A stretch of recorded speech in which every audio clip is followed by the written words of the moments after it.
گجرات سے خبر شامل کرتے ہیں ہمارے C1 نیوز کے ڈسٹرکٹ رپورٹر ادریس احمد کی رپورٹ کے مطابق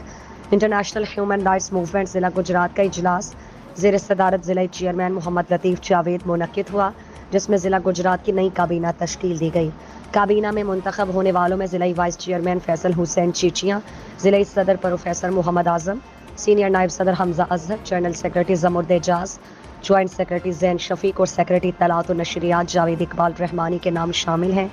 ضلعی چیئرمین محمد لطیف جاوید نے کہا ہے کہ باقی عہدیداران کے انتخاب کا عمل بہت جلد مکمل کیا جائے گا اور باقاعدہ طور پر ضلع بھر میں انسانیت کی خدمت اور فلاح و بہبود کا کام شروع کر دیا جائے گا۔ ان کا مزید کہنا تھا کہ international human rights movement Pakistan کی گجرات میں پہلی کابینہ تشکیل کی گئی جو اپنی حکمت عملی سے زیادہ انسانیت کی خدمت میں اپنا کردار ادا کرے گی۔